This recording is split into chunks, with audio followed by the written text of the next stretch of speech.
Incredible evening, incredible greetings, everyone. How are you guys doing? I am Shakia, the professor of HS Inc. 365 LLC. We are the parent company of the Honesty Speaking brand that carries Summation ink, Summation paper, Pigment ink, chip resetters, syringes, needles, and more. Silholics Anonymous, which is where I have been teaching you guys how to use Silhouette Studio for the past 7 years and how to use it as a standalone graphic designing software, as well as how to use it in conjunction with your machines to create amazing projects. And then 365 Creative Academy, where I help you to unlock your creativity. So we're going to do a quick 30-minute quick fire session. Even had to come do some yard work at HQ. And then MJ has to be to school for day 2 of their Winterfest production, because he goes to a magnet drama, performing art, visual and performing art school. He's not in the magnet program there, but that's just his regular middle school, and he does production stuff for them. So he has to get back to school.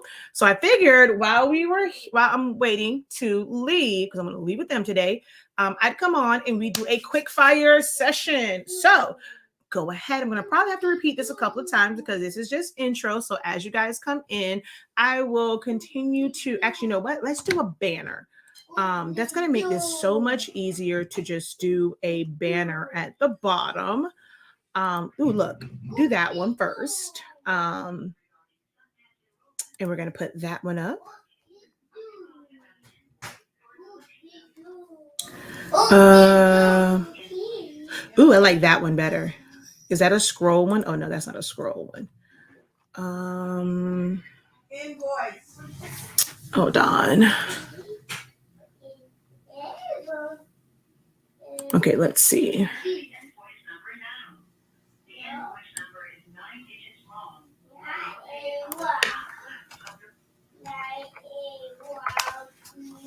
Alrighty, there we go. There we go. Hold on. Let me close this. Okay. All right. So we're going to let that roll at the bottom. And I am telling you. All right. Subscribe, like, share, follow. Live chat with the professor.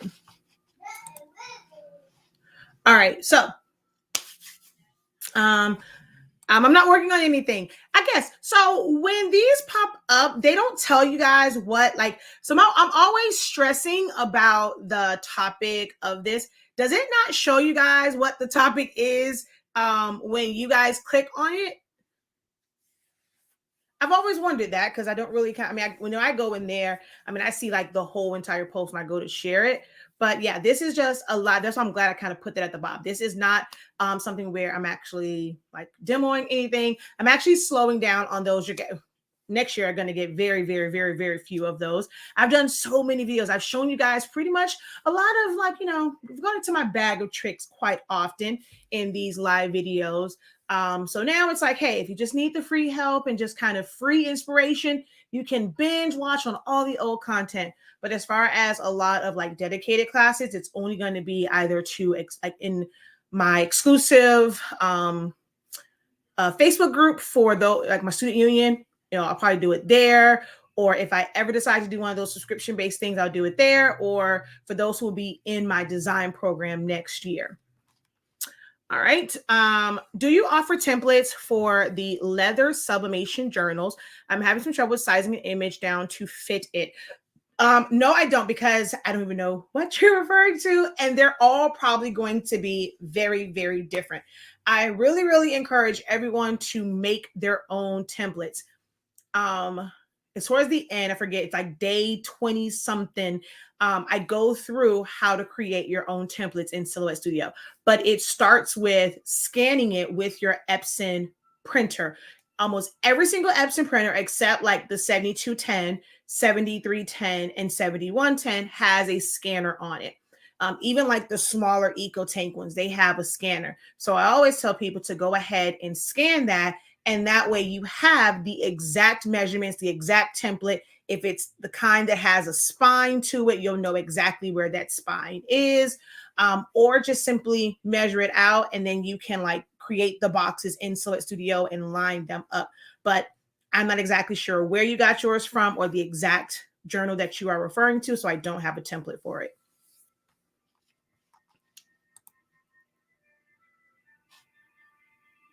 Oh, okay. It does say quick fire. Oh, okay, cool beans. Thank you. Hey, Aquisha. And I don't know if I said it. Hey, just say. Okay. So godly day to you. I have the Workforce 7710, 7720. This is my second time changing the ink cartridges. The first time was smooth following your videos. For some reason, this time I can't get the colors to print. So you're changing out the entire cartridges, or did you just refill them? I tried making a 3x8 HTV the other day in Silhouette, and when my Cameo 4 cut, it was more like 2.6. Where do I put for the exercise when I want to cut? Was this something that was text? Was it a PNG, a JPEG, like an SVG? What type of file was it? Because I think I already kind of know what the issue was, but I just want to make sure and verify what type of image it was or what type of file it was.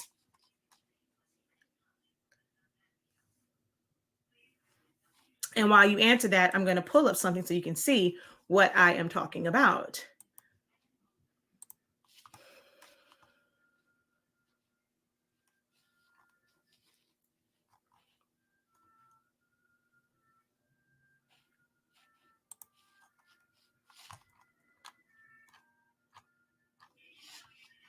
It was text. All right. So let's go over here and I'm going to show you what happened with your text. We're going to open up this file that I was just working on.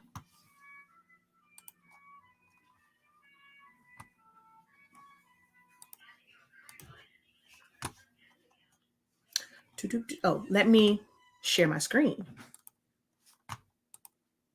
Oh, I forgot. This is the live video where I meant to tag everyone.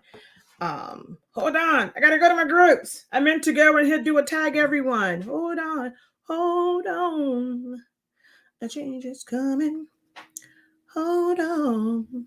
Don't worry about a thing. Oh, wait a minute. Gotta take that down and oh, I don't think I can do it from here. Will it do it from here? I think I may have to do it from. I don't know if you can do it from. Yeah, when I try and do it on here from my phone, it doesn't do it. So I have to do it from the computer. All right, hold on. Hold on. Let me go to my Facebook group. All right.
Hold on, almost ready.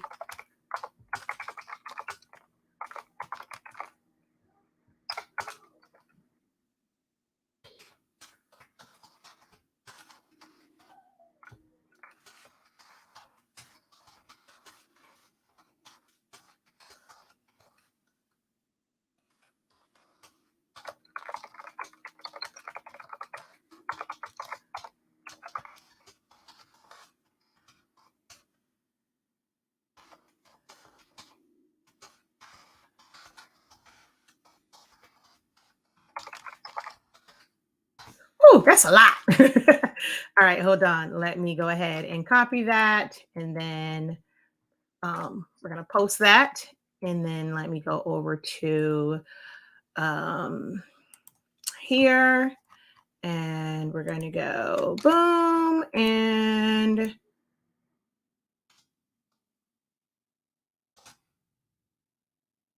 boom.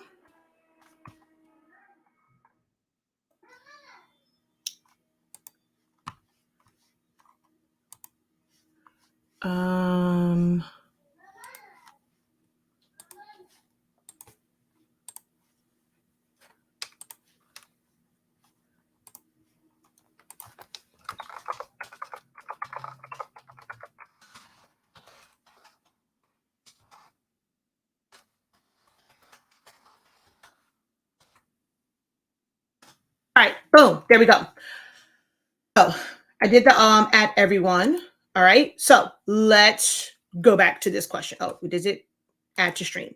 All right, so here's what happened with your design, right? So I'm going to copy this. I'm going to paste this over here, right?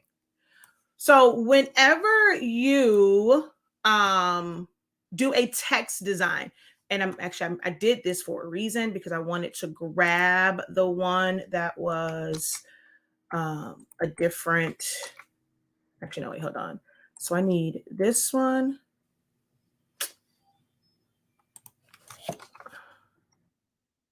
Yes, I know it's spelled wrong. We went over this earlier. All right, so I don't know how I missed that last time. Okay, so we're going to go like this, and I'm going to sample from that one. All right. Now, when we have this, like when you have text, right? So when I did this one, well, I guess it is kind of still far out there. You have all this extra space.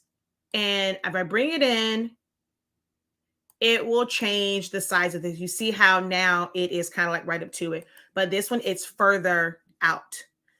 So that is one thing that technically kind of affects it.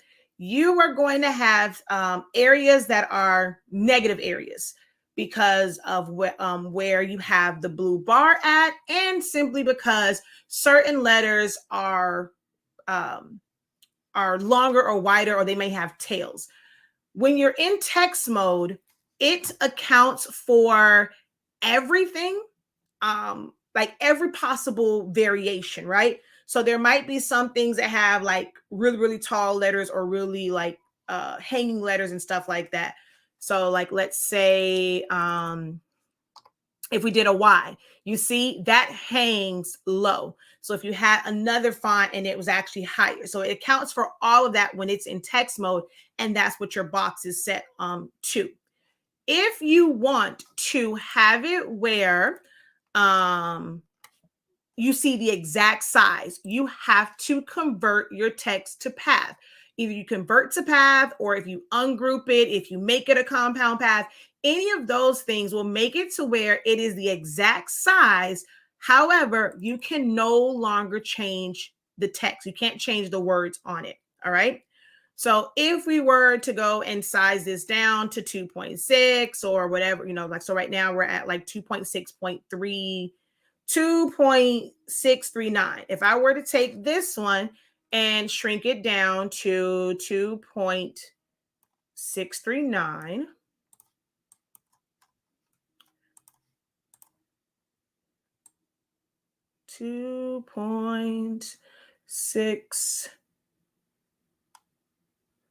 close enough, right? In text mode, do we see how small this is? Because it is going off of the text part of it. If I wanted it to be 2.369, I would make a box, and I'm going to make the height of that box 2.639, and then enter. And then I would take my font, my text, and I'm going to make it. Then you have to decide, right? So like, let's say you have a hanging letter. Do you want it to be 2.6 based off of like the bulk of it or like that one letter. Because if we go like this and just take it to where the white touches, I mean, the Y touches the line and then the S touches at the top, the rest of it is pretty small. Or did you want to make it to where the main part of it fills up that 2.369? Now, if you use a box and you size it this way, you can always go in and change the text. Once you do this, you cannot change anything. All right. So hopefully that helps. Let's see. Where are we?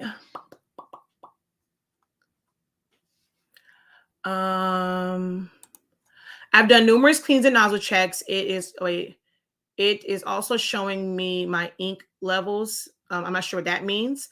I've done both refill and changed. So if you have primed it, meaning you have ink inside your circle and it's still not, did you leave your vent plugs in? So normally if no color comes out at all, that is usually because you left the vent plugs in.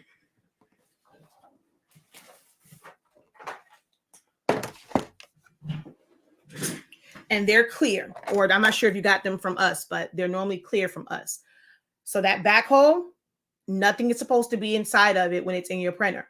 If it is, air can't circulate, nothing's going to print out. It can be filled with ink. It can show full ink levels. So your ink levels has nothing to do with the output.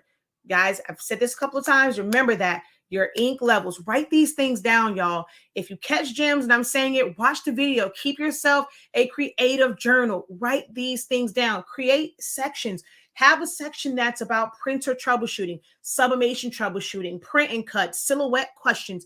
Write these things down, guys. I'm telling you, it will help you so much. So with this one, like I said, it doesn't matter if there's ink in there. It doesn't matter if the printer says that it's full. If you are blocking the air, it's not going to filter. It's not going to come out. If you don't have it primed, it's not going to come out because there's no ink in this part. The ink is fed from here. If you have the vent plug out, if you have it filled and primed and it's still not, then you just have an air clog because at some point you block ink from going through and air got into the line. That's when you follow the push air. So if you don't know what that is, you can go to YouTube and search Honestly Speaking, SPINKING, push air, and that video will come up. And you do it inside the printer, and that will get it flowing.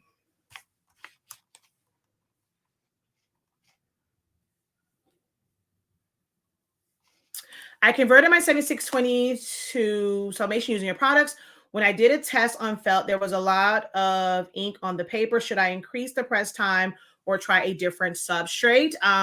So you use our products, but you're not telling me what temp and time you used or what print setting you use. Did you use our recommended settings of plain paper, bright white, set to high?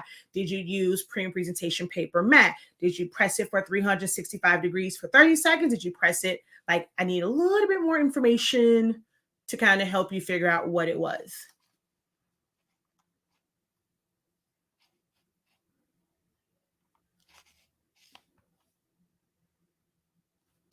I just logged on. Can we ask about select and trace knobs? So you can ask about anything, my love. It is an open Q&A for about 10 more minutes. Hello, my friend. How are you? Just came in to say thank you. You're amazing. I thank you so very much for popping in, checking in for Virginia. Thank you so much for checking in and commenting and helping the engagement on the live video. Thank you for your comment. Nothing in that hole. All right. So this is why we sell those pre-filled and pre-primed. Some people like to kind of say, but we do sell them pre-filled and pre-primed. So since you did not do that when you filled it with ink, that's why I was kind of asking, like, did you change out the whole cartridges? So since you did not fill and prime, you're going to have to watch my video on how to prime it. Now that you've broken the seal, you're going to have to hold your finger there and you're going to prime it. Once you prime it, you still have to do the push air. So you don't close it. So you're going to go to ink cartridge replacement. You're going to take them all out. You're going to follow the video. So now you're going to watch my video that says fill and prime. And you're going to go ahead and, prime them up because you've already filled them. And then when you put them in, you're going to just immediately go into the push air process, and that's going to get everything going. Hello from Rochester, New York. One of my good friends is from New York. She ain't been back in a while. I don't say she hasn't been back in a while. She's from New York, but she don't live in New York now. I would like to use the select and trace instead of an offset around a pick. Then have the trace cut. Okay, wait. I would like to use the select and trace. Okay, wait. What is select and trace instead of an offset? I'm not sure what you mean by that. Instead of an offset around a pick, then have the trace cut out.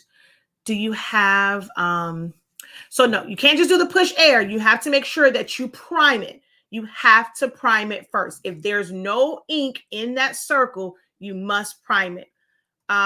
Okay, so wait. Is this an image that I can look for on Google, or is this something that you downloaded? Because I'm not understand what you mean by select and trace instead of an offset. Yeah, I'm not understanding that part. I use your recommendation setting that came on your paper and YouTube video on how to set up your printer.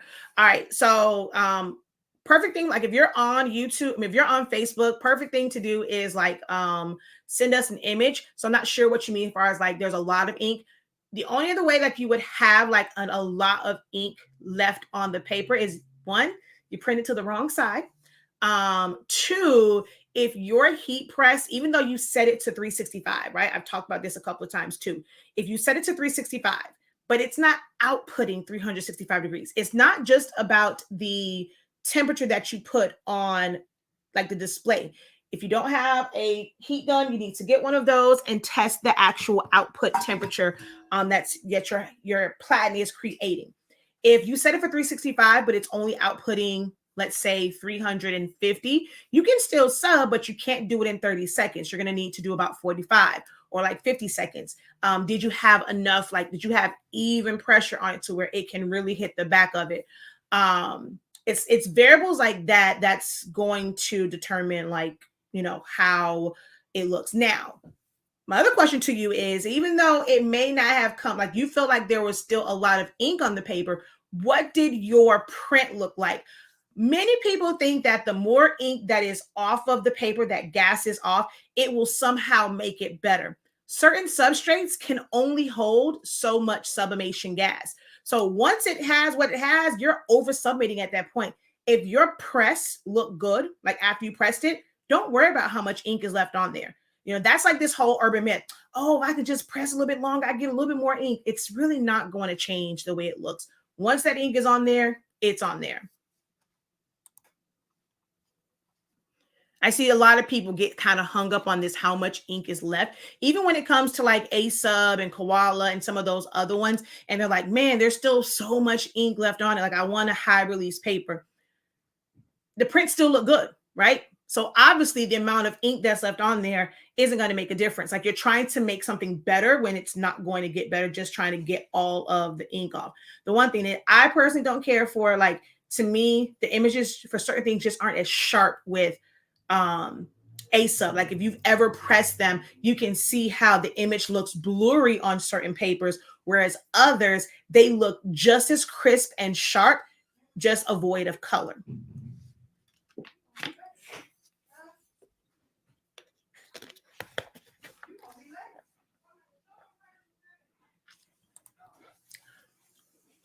Ready? That's how it's gonna go.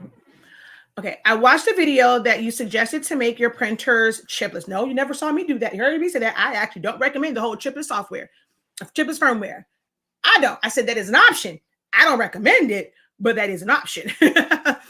Oh, so how do you feel about going chipless? Yeah, I've never said, I've never suggested it. When people ask about different printers where there isn't a refillable cartridge sold for it, right? There's a lot of printers that use this exact size cartridge, right? The difference is the chip. So you may not be able to find a vendor that sells the chip and some people just consider it to be like the cartridge, but it's really about the chip that is for your printer. So you do a chipless firmware. Not all printers have them, but it's this whole process you go through, and it basically, it overlooks the chip, and it's just going to always read as full. That there's pros and cons to that, but I'm not one that, I don't recommend it, but for some people that's the only option that they have, because there is no chips. I mean, there are no chips for, or it's a single use chip, or they just simply can't find them, but it's an option, not one that I can recommend though.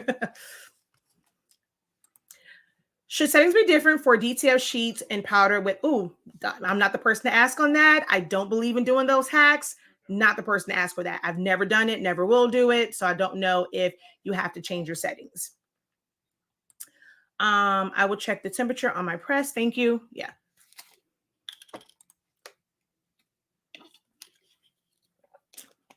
The trace option, you did a video and then you cut it out. Move the original pic and we saw the outline. My issue is my pic I imported from Photoshop has many points to simplify. I really need to see which one you're talking about, because I mean, when you trace, there is, hold on, let me just bring in a picture here. So we're going to merge. Let me just bring in a picture real quick.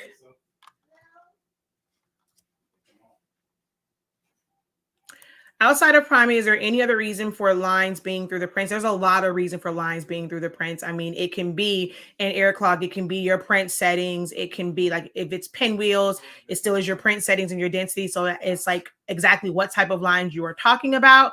But yeah, there's a lot of different reasons where, like, why you wouldn't. And so lines through it, is it because all of your colors aren't printing? So that's the thing too. If it's, the question is like, if you do a nozzle check and you have a bunch of breaks, right? Well, why do you have breaks? Do you have a void of a color? Then that's things like, is your vent plug? Do you have an air clog? Do you need to prime it? So you really have to be very specific about what your issue is and check off all those boxes. First line of defense is always going to be to do a nozzle check. Once you do a nozzle check, it's going to tell you the current state of your print heads. And if a color is missing, that's the color you need to focus on. If all the colors are missing, then you know that it's probably something with all of your cartridges, like a general issue with all of your cartridges. And then you kind of go from there. If it's missing, take it out. Was it out of ink? Did you have the vent hole in? Was it not primed? So you have to do it like in steps to know exactly like which issue and what troubleshooting measures to take. I'm trying to find an image real quick here. Let's just go over here. Actually, let's go to downloads. I just want like a general like PNG image. Hold on.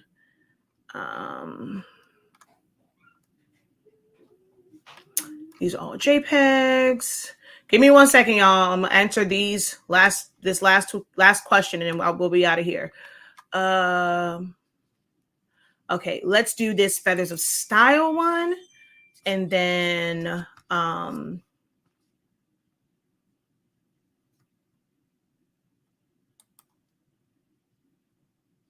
nozzle checks have been good. I'll go through all again when I get home. So if your nozzle checks are good, then it's because then priming will have nothing to do with that. If your nozzle checks are good, that means it's primed for okay. So if all that is good, then now it's your print settings.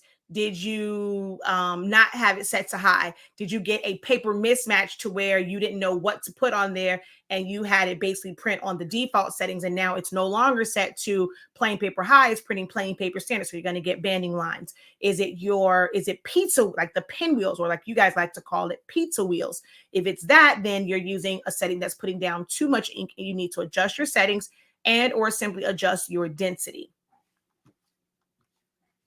All right. All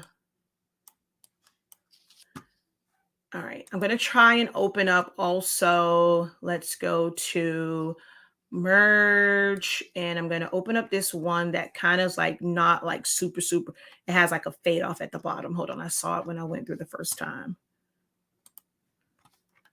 Okay. Even with this one. Okay. Let's do this Mamba one because it has white around it. Now, I'm not sure how you opened up your file or how you saved it from Photoshop.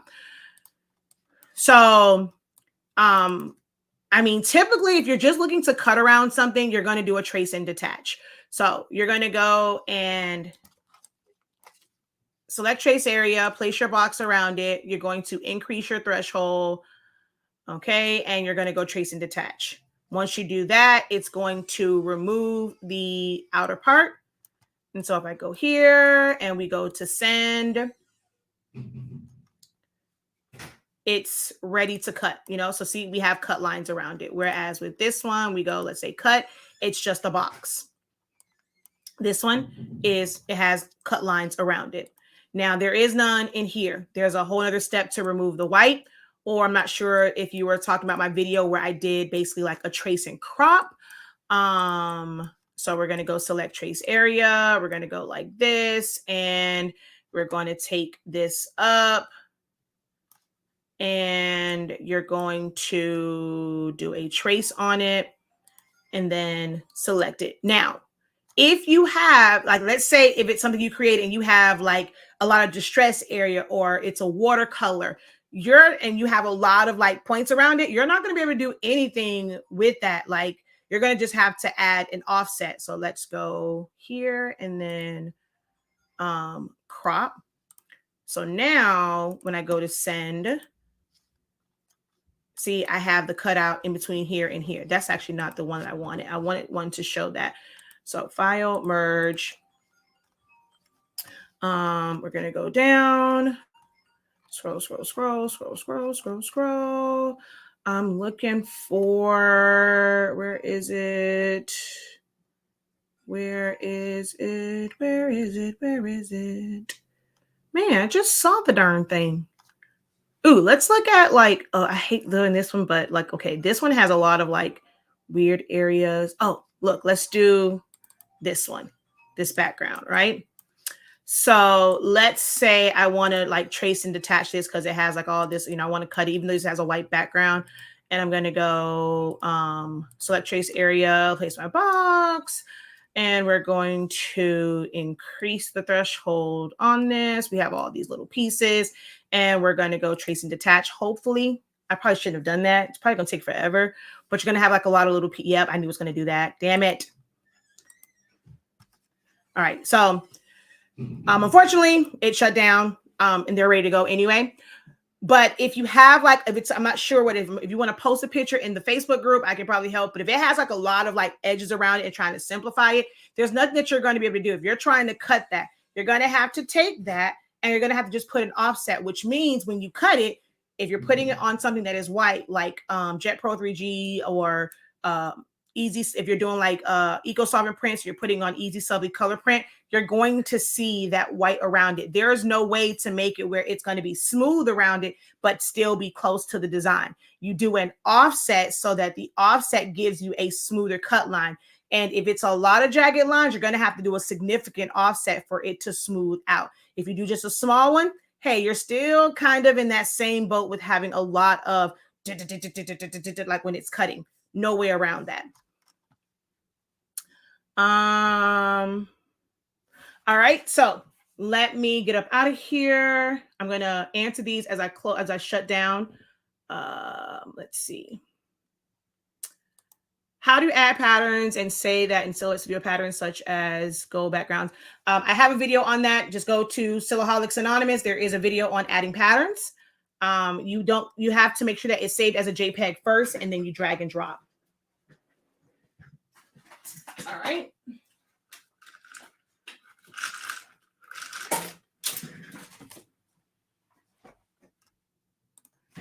But there is a video on how to do that. And it's also in my 30-day training. If you guys have not signed up for my 30-day training, a lot of your like basic questions for silhouette will be answered in that. Don't struggle alone, y'all. I have made the perfect program that really breaks down these tools, these edit points, things like adding patterns, how to save, how to trace. Like there are so many tips and tricks in there to where you don't have to like release compound path on traces that have like a lot of parts to it. There's a lot of great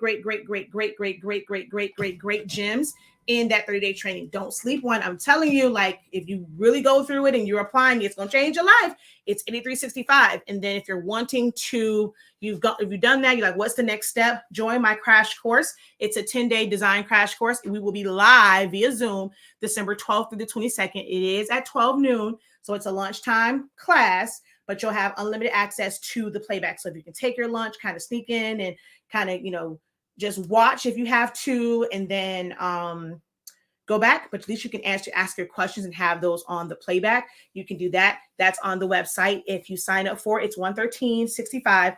Make sure that you put the face off in the cart and you'll get the face off free if you do the crash course in designing. All right, but I gotta go. Until next time, guys, have a great one. Continue to unlock your creativity and be incredible. Peace.